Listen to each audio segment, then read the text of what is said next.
ठीक है ना, पर वो बात समझ में आ जानी चाहिए भी वो शीशा जो है वो सूर्य की किरणों को एक जगह करके जब पड़ता है तो नीचे अग्नि लग जाती है। तो वो अग्नि विशेष हो गई कि नहीं? अब अग्नि विशेष होती आग लग गई, सामान्य थी तो नहीं लग रही थी। विशेष हो के वस्तु जलावता है तीन में सामान्य रूप तो सो सर्वदा जो का त्यों होने ते सदा बहु काल ख्यात तक रहे है। जो सामान्य है वो तो हमेशा सब जगह है और बहुत समय तक ऐसा कैसे ही रहता है, उसमें फर्क नहीं पड़ता। और जो विशेष होता है सो उपाधि कर वास्ता है। अब उपाधि समझ लो थोड़ा सा। उपाधि कहते हैं जिसके पास में होने से दूसरी चीज उत्पन्न हो जाए, जिसके सहारे से दूसरी चीज उत्पन्न हो जाए, उसको उपाधि कहते हैं। एक तो आप ही भाषा बोल दे ना, इसने बड़ी उपाधि खड़ी करी है, ठीक है ना। एक तो व्याधि, व्याधि होती है समस्या, ठीक है ना। एक उपाधि भी बोल देते हैं कि इससे ये उपाधि खड़ी होगी, क्यों? ये ना होता तो ये चीज नहीं होती, अगर ये होता नहीं तो ये भी नहीं होती, क्योंकि ये चीज उसके सहारे से हो रही है। तो अग्नि किसके सहारे से पैदा हुई? शीशे के। और सूर्यों का प्रतिबिंब किससे बना? शीशे और जल से। तो जल और शीशा न होता तो उनके सहारे से तो बना है, ठीक है, वो उपाधि है। इसलिए शरीर को भी उपाधि माना है और अंतःकरण को भी। अंतःकरण की उपाधि से चेतन का प्रतिबिंब पड़ रहा है आत्मा परमात्मा का। जब उपाधि शब्द आए तो समझ लो कि किसके बारे में बोल रहे हैं। उपाधि मतलब जिसके सहारे से ये समस्या बन रही है, जिसके सहारे से प्रतिबिंब बन रहा है, जिसके सहारे से अग्नि पैदा हो रही है, वो उपाधि है। आगे समझ में? ठीक। सो विव्याचारी होने ते यथार्थ अल्पकाल स्थायी है। अब वो जो उपाधि है वो हमेशा नहीं रहती, विव्याचार है उसमें। विव्याचार कहते हैं बदलने वाले को, जो एक सा ना रहे, हमेशा ना रहे, वो विव्याचार है। तो उपाधि मान लो शीशा हमेशा तो नहीं रहेगा, शीशे की औकात कितनी क्या है, मिटेगा ना। लेकिन सूर्य तो हमेशा रहेगा, सूर्य हमेशा रहेगा, शीशा हमेशा नहीं रहेगा। जब शीशा हमेशा नहीं रहेगा तो उसका जिस शीशे के द्वारा जो चीज पैदा हो रही है प्रतिबिंब नहीं बनेगा, ना किरणें इकट्ठी होंगी, दोनों चीजें नहीं होंगी। तो जब शीशा ही जब हमेशा नहीं रहेगा तो फिर प्रतिबिंब हमेशा कैसे रह सकता है? नहीं रहेगा ना। हाँ, वही बता रहे। तैसे सामान्य चेतन जो अस्ति भांति प्रिय सो सर्वत्र समान है, परंतु तिससे बोलना चलना इत्यादि विशेष व्यवहार होता नहीं है। जो सामान्य चेतन है, सामान्य चेतन मैंने परमात्मा ब्रह्म, ठीक है, अस्ति भांति प्रिय रूप में सर्वत्र है। वो अस्ति भांति प्रिय का मतलब क्या? सत्य चित्त आनंद। अस्ति मैंने है, सत्य मैंने है रूप में सब जगह है वो। ऐसा कभी वो नहीं होता जब नहीं होता, हमेशा होता है। वो सत्य है। पीछे आप प्रसंग पढ़ चुके हो सच्चिदानंद के भी, सत्यचित आनंद हर वक्त है। सत्य का कभी अभाव नहीं होता, हमेशा होता है। जो तीनों काल में कभी भी जो मिटता नहीं वो सत्य है, ठीक। और भांति मैंने ज्ञान, ज्ञान भी रहता है, चेतनता उसकी, चेतन तपना कभी उसका जाता ही नहीं कहीं। और प्रिय कहते हैं आनंद को, जहां प्रियता है वही आनंद है, एक ही बात है। तो अस्ति भांति प्रिय रूप में वो सर्वत्र रहता है। ऐसी कोई जगह नहीं है जिसमें उसकी प्रियता और सत्ता ना दिखती हो, सब जगह पर है। हमारे अंदर भी है पना रहता है, हमारे अंदर भी ज्ञान पना रहता है, हमारे अंदर भी प्रियता पना रहता है।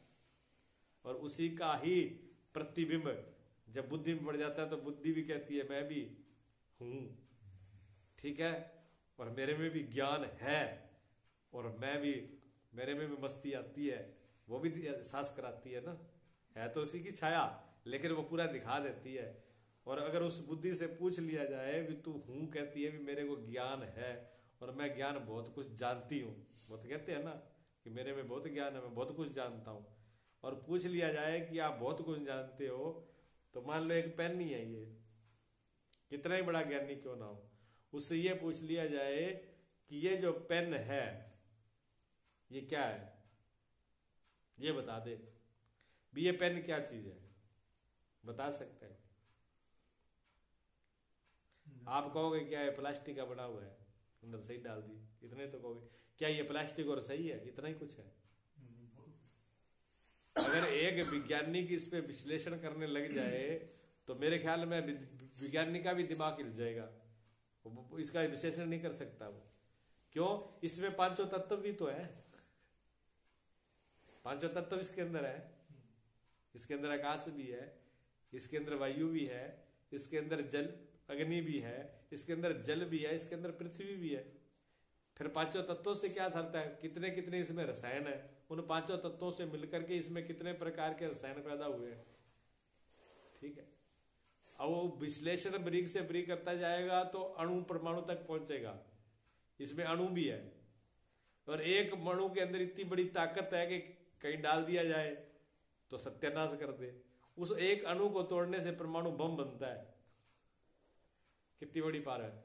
और परमाणु से क्या बनता है, न्यूट्रॉन, इलेक्ट्रॉन, न्यूट्रॉन और पॉजिट्रॉन। कितनी सूक्ष्मता है, इससे आगे तो विज्ञान फेल हो गया, वो आगे सूक्ष्म कर ही नहीं पाया। तो वो वैज्ञानिक अभी इसके पूरी जिंदगी लगा ले, इस पेन के बारे में नहीं बता सकता। और एक साधारण सा व्यक्ति कह देता है कि मुझे बहुत बड़ा ज्ञान है। बुद्धि का ज्ञान कितना है? बुद्धि का ज्ञान ज्यादा बड़ा नहीं है। क्या क्या नापोगे? कोई चीज का विश्लेषण नहीं हो सकता कितना बड़ा ये है। एक मिट्टी का कंकड़ जो पड़ा है वो क्या चीज है, उसके बारे में निर्णय नहीं हो सकता। इतना छोटा ज्ञान है बुद्धि का, लेकिन अहंकार बहुत बड़ा है। भी हम ये बात जानते हैं, इसको कर रहे हैं। ये सिर्फ माना हुआ अहंकार ही है। क्यों अहंकार है? वो झूठा है ना, प्रतिबिंब ही झूठा है। और प्रतिबिंब का प्रतिबिंब लेकर के, एक तो उससे पहले बात तो उसे उधारा, उसे उधारा, असली तो उनमें दोनों ही नहीं है। अंतःकरण से तो बुद्धि ने ले लिया ज्ञान, प्रकाश तो उसी का आ रहा है ना। असली तो बहुत दूर बैठा है, मालिक तो तीसरा बड़ा बैठा है जिसके पास कुछ भी नहीं है, जो उधारी लेकर के दुकानदारी कर रहा है। और उधार वाली दुकानदारी से आगे वाला दुकान उधारी ले गया, वो भी कहता मैं भी सेठ हूं। अब हिसाब लगाओ सेठ है कौन? जो असली है वो उसके तो नाम निशान ही नहीं, पता ही नहीं वो कहां है। उससे उसने उधारी लिया और उधारी वाले से आगे उधारी लेकर के वो भी सेठ बन गया। वो कहता है जी हम भी सेठ जी है। कितना बड़ा भ्रम है। छोटी छोटी चीजों का कहीं किसी जगह पर विश्लेषण नहीं कर सकते। चांद तारे अपने को दिख रहे हैं, क्या यही है? वैज्ञानिक तो कहते हैं जो एक तारा जो वो सूर्य से भी बड़ा है, क्योंकि सूर्य से बहुत बड़ी ज्यादा ऊंचाई पर है वो, इसलिए छोटा दिख रहा है। सूर्य से बड़े है ना, ये तो साइंस मानती है, भी मानता है, धर्म भी मानता है इस चीज को। हजारों गुना बड़े, हजारों। और उससे भी वो इतने ऊंचाई पर कहते इतनी दूर से जो उनकी रोशनी आ रही है, एक तारे की रोशनी कहते धरती पर आने में कम से कम 4 साल लग जाते हैं। धरती पर आने पर इतनी ऊंचाई है, 4 साल उनकी रोशनी आने में नीचे लगती है। और उससे भी ऊपर होता है, दिखते नहीं है। वो तो दिखते भी नहीं है, जो उससे होते हैं वो तो दिखाई में भी नहीं आते। और एक सूर्य जो रोशनी की रफ्तार है वो कितनी है प्रति सेकेंड? 1,86,000 है। 1,86,000 प्रति सेकेंड किलोमीटर। 1 सेकेंड में 1,86,000 किलोमीटर तय कर देना है। बिजली की इतनी मतलब लाइट की गति है, बिजली नहीं, उस लाइट की गति है वहां की रोशनी की। इनकी नहीं, इसकी नहीं बता रहे। तारे सूर्य चांद की बात कर रहे हैं, ग्रहों की बात कर रहे हैं, ग्रहों की जो लाइट है। और उसमें 4 साल लग जाते हैं नीचे आने में। और आदमी अठे ऊपर यही से तारा लगाता है कि तारा देख लिया मैंने। अब तारे का देखा क्या है तुमने? क्या देखा तारे का? तारा तो कुछ भी नहीं देखा। हम अपनी अकल दिखा रहे हैं, तारा तो क्या देखेंगे? अपनी अकल का परिचय दे रहे हैं। जब कहते हैं कि हम बहुत बड़े ज्ञानी हैं तो हम ये बता रहे हैं कि हम अपनी अकल के कितने अंधे हैं, इससे ज्यादा और कुछ नहीं है। ये वेदांत है जी, ये किसी को छोड़ता नहीं है। ना अपने को छोड़े ना दूसरे को छोड़े। सही सही बात। सत्य ऐसा ही होता है। सत्य में सत्य ही बचता है, मेरा तेरा नहीं बचता। जहां मेरा और तेरा बचेगा वहां सच्चाई नहीं रहेगी, वहां दोष होगा। और देख लेना व्यवहार में भी लड़ाई किस बात की होती है? जब मेरा और तेरे की बात होती है। मेरा तेरा जोड़ दे तो सच्चाई पर तो लड़ाई है ही नहीं। सत्य तो जो का त्यों है, लेकिन मेरा तेरा मिला करके सत्य को बिगाड़ते हैं। क्यों? मेरापन आएगा वो सच्चाई बोलेगा ही नहीं, और जहां तेरापन होगा वहां लगा करके बोलेगा, तो बिगाड़ हो गया ना, सत्य रहा ही नहीं फिर। यही चीज है इसकी। तो जैसे अंतःकरण सामान्य चेतन जो अस्ति भांति प्रिय सर्वत्र समान है, तिसमें जो बोलना चलना इत्यादि ये व्यवहार है, जो बोलता है चलता है आता है फिरता है करता है मैं करता है, ये विशेष में उस सीधाभास में होता है, सामान्य में नहीं होता। सामान्य तो सब जगह है, वो तो बराबर है, वहां कोई आना जाना कहाँ आ जाएगा वो। इसी कहते हैं परमात्मा कहीं आता नहीं कहीं जाता नहीं, क्योंकि सभी जगह है वो। बोलना नहीं, उसकी कुछ भी नहीं है।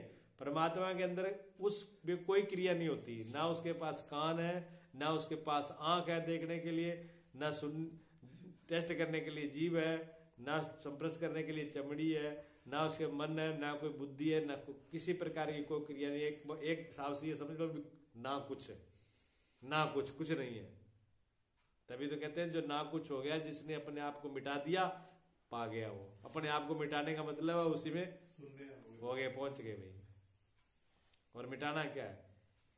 प्रतिबिंब को मिटा दो तो क्या मिटा बताओ? प्रतिबिंब को मिटाने में क्या मिट क्या गया पहले ये बताओ? भ्रम ही तो मिटा है, भ्रम ही मिटा है और कुछ नहीं मिटा। वो तो जो कहते ही है, क्योंकि प्रतिबिंब था ही नहीं। प्रतिबिंब को होने का भ्रम हो गया था कि मैं हूं, ये भ्रम हो गया था। जो है वो तो जो कहते ही है। जहां अंताकरण रूप उपाधि हुए है, तहां चिदाभास रूप विशेष चैतन्य हुए के बोलना चालना। देखो जहां जहां अंताकरण होगा, परमात्मा तो सर्वत्र ही है। अब कोई ये कहे कि परमात्मा सब जगह ही है, तो फिर सब जगह ये क्रिया होनी चाहिए कि नहीं? उसकी शर्त ये है कि जहां अंताकरण होगा, जहां जल और शीशा होगा, प्रतिबिंब वही पड़ना है, विशेष बीमारी वही पैदा होनी है। ठीक है? तो जहां जहां चेत उपाधि है अंताकरण की, वहीं वो चिदाभास पड़ेगा। और विशेष रूप से वही बोलना चालना कर्तापना भोक्तापना परलोक एहिलोक आवागमन इत्यादि सारे व्यवहार होंगे। शीशे के अंदर पड़ा प्रतिबिंब, अब शीशे को ले जाओ कहीं, प्रतिबिंब नहीं जाएगा? जाएगा ना। जहां जहां शीशा जाएगा वहां वहां प्रतिबिंब जाएगा। अब शीशा जा रहा है कि सूर्य ही जा रहा है? शीशा जा रहा है ना। और शीशे में भ्रम हो रहा है उस प्रतिबिंब को कि मैं जा रहा हूं। ठीक है, मैं ये कर रहा हूं, मेरी लेफ्ट पड़ रही है, और वो जो सीधा जो पड़ रहा है प्रतिबिंब, उस वही जीव है। जीव वही बीमारी है, उस भ्रम का नाम जीव है, और वो अंताकरण उपाधि है उसकी। ठीक है? अब वो जो प्रतिबिंब पड़ रहा है बीच में, वो कब तक उससे पीछे रहेगा? जब तक शीशा रहेगा। अगर शीशा ही हटा दिया जाए, बात खत्म है। या शीशे को उल्टा कर दिया जाए, तब भी खत्म है। ठीक है ना? तो उसके अंदर पड़ रहा है, तो वो सब जगह घूमता फिरता है शीशे के साथ साथ, यहां वहां। इतना ही नहीं, लोक परलोक, स्वर्ग लोक में, नरक लोक में, मृत्यु लोक में, इस जोनी में, उस जोनी में, इस गर्भ में, उस गर्भ में, जन्मना मरना। क्यों? शीशे को ऐसे कर दिया, शीशा टूट गया, दूसरे शीशे में आ गया। एक शीशा टूटा, दूसरे में आ गया। शीशे को पलट दिया तो एक बार हो गया, फिर आ गया। ये सारी जितनी भी अड़चने बीमारी हो रही है, ये सारी उस चिदाभास में, उस जीव में हो रही है, और जीव नाम की कोई चीज नहीं है। देख लो, ज्ञान तो इतना है, बिल्कुल स्पष्ट साफ है। समझ में आ जाए तो 1 मिनट का खेल है, बस होगी बात। और ना समझ आए तो फिर जिंदगी जिंदगी लगे रहो, ये सिस्टम है। अब वो उस चिदाभास को, उस प्रतिबिंब को बिंब से मिलाना, क्या किया जाएगा बताओ, क्या उपाय है? मिलना चाहता है। अब भक्ति के रास्ते में क्या है कि बैठ करके उसका ध्यान लगाओ, पूरी जिंदगी ध्यान लगाते रहो, तो क्या बिंब प्रतिबिंब से मिल जाएगा? नहीं मिलेगा। पूरी जिंदगी योगासन करो तब भी नहीं मिलेगा।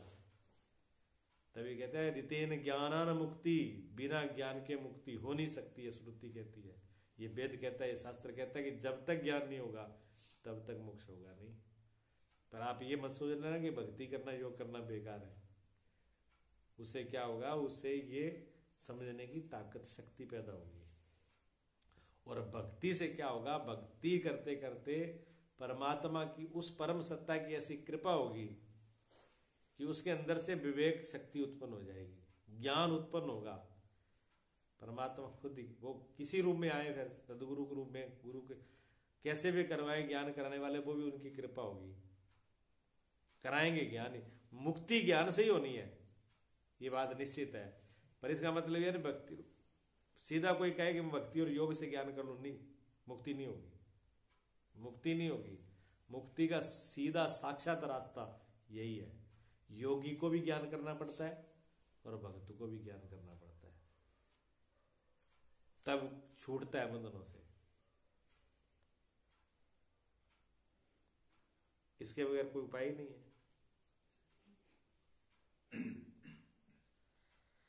सामान्य चेतन सो ब्रह्म है, वो सत्य है। सामान्य जो ब्रह्म है, चेतन है, वो तो सत्य है, वो ब्रह्म है। और जो उपाधि कर भासता है, विशेष चैतन्य चिदाभास, सो मिथ्या है, वो झूठा है। इन दोनों में से एक सत्य है, एक झूठा है। इसलिए ब्रह्म परमात्मा सत्य है, जीव झूठा है। सूर्यो सत्य है, सूर्यों का प्रतिबिंब झूठा है। पाप पुण्य कर्तापना, मैं पापी हूं, मैं पुण्यात्मा हूं, मैंने पाप किए, मैंने पुण्य किए, मैं करने वाला हूं, मैंने ये किया, मैंने वो किया, उसे फिर मैं सुखी हो रहा हूं, मैं दुखी हो रहा हूं, मैं ये भोग रहा हूं, मैं सुख भोग रहा हूं, मैं दुख भोग रहा हूं, मैं ये कर रहा हूं। इस लोक परलोक में आवागमन, मैं ये कर्म करके वहां जाऊंगा, स्वर्ग पहुंचूंगा, नरक पहुंचूंगा, जब स्वर्ग से आया नरक आया, जन्म मरण 84 लाख योनि की प्राप्ति इत्यादि संसारूप धर्म भी चिदाभास के हैं। ये सब के सब मिथ्या है, एक भी सच्चा नहीं है इसके अंदर। पर झूठे खेल बड़े होते हैं, झूठे खेल भी बड़े होते हैं। अब आप ये कहो कि जी झूठा खेल तो होना ही नहीं चाहिए, झूठा खेल कैसे हो जाएगा? झूठा भी कोई खेल होता है, खेल तो सच्चा ही होता है। पर जहाँ शब्द ही, आप शब्द पे गौर करो, जहाँ खेल शब्द आ जाए, खेल का मतलब ही होता है खेल, बस सच्चाई उसमें क्या है। इसलिए परमात्मा जब इस संसार में आते हैं तो बोलते लीला कर रहे हैं, मतलब सब एक लीला ही कर रहे हैं, रोल कर रहे हैं। कोई भी नाटक में रोल करते हैं, वो रोल सच्चा होता है कि झूठा होता है? झूठा ही होता है। अब कोई आदमी डाकू का रोल कर रहा होता है, कोई उसमें साहूकार का रोल किया होता है, और दोनों वो मित्र होते, हो सकता है वो बाप बेटे ही हो सकता है, दोनों भाई भाई हो, एक उसमें गुंडा बना है, एक उसमें साहूकार बना है, सेठ बना है। और वहां जब नाटक करेंगे तो दोनों एक दूसरे के दुश्मन होंगे, एक दूसरे की जान लेने के तैयार होंगे, और रोल करने के बाद भी दोनों जने पर्दे के पीछे बैठ करके चाय पिएंगे, समोसा खाएंगे, मजाक करेंगे। अगर सत्य होता तो फिर वो चाय और समोसा फिर कहां से आ जाता बीच में? फिर तो जूता भले ही आता बीच में, तो बैठ के खा पी लेते हैं। तो नाटक झूठे होते हैं। फिल्में में जो होती है वो झूठी है, फिल्म कोई भी सच नहीं होती, झूठी है।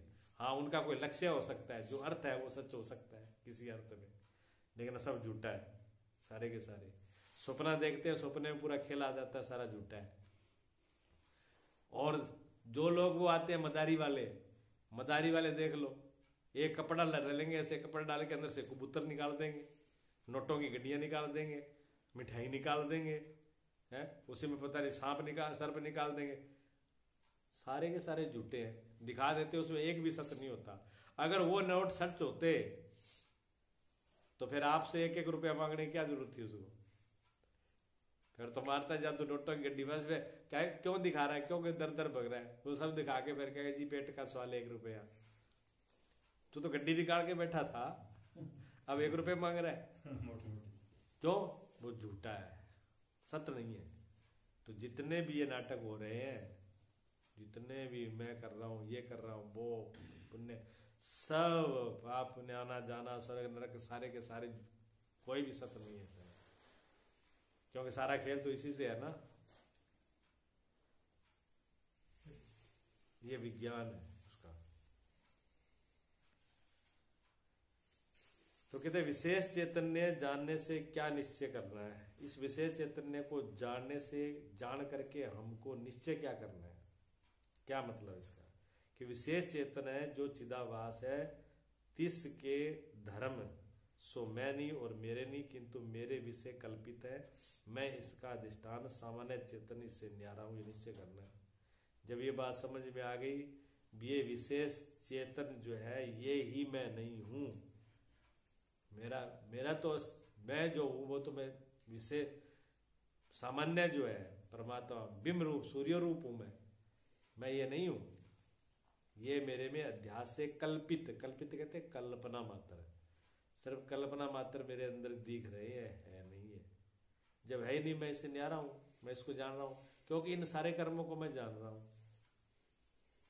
इनको सभी को जानने वाला भी तो मैं ही हूं, कोई दूसरा थोड़ी है। जो भी ये कर्म हो रहे हैं, जो भी आ रहे हैं, जो भी जा रहे हैं, इनका सबको देख रहा हूं मैं, सबको जानने वाला हूं।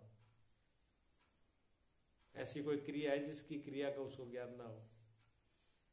जब इंद्रियां काम करती है तब भी उसको पता है, मन काम करता है तब भी, बुद्धि कैसे काम करती है नहीं करती तो हर क्रिया का उसको पता है, आने जाने का, जागृत का, स्वप्न का, सुसुप्ति का, ऐसा कोई काल नहीं है जब उसको उसका ज्ञान नहीं है। तो आप सबको जानने वाले हो, और सबको जानने वाला उनसे न्यारा अलग है। जब मैं हूं इनसे अलग, तो इनके धर्म मेरे में लागू कैसे होंगे? होंगे नहीं। इस वाली बीमारी, जब मैं इनसे अलग ही हूं तो इसकी बीमारी मेरे में कैसे आ सकती है? नहीं आएगी, लेकिन भ्रम से आ जाती है। ऐसा निश्चय जानना होता है। आगे कहते हैं सामान्य चेतन सो क्या है? पहले तो विशेष चेतन बता दिया। विशेष चेतन जीव है, चिदाभास है, ठीक, और उसी को तीन नाम उनके, तीनों के कोई भी बोला जाए बात एक ही है। विशेष चेतन कह दो, चिदाभास कह दो, जीव कह दो, बात एक ही है। उनको बता दिया भी वो उसका प्रतिबिंब है। और अब सामान्य क्या है? सामान्य है वो आकाश की न्याय सर्वत्र परिपूर्ण है। जैसे आकाश है ऐसे सब जगह परिपूर्ण है, जो सर्वनाम रूप का अधिष्ठान है। जितने भी नाम रूप लिए जाते हैं उनका अधिष्ठान के आधार वही है। अगर वो न हो तो न कोई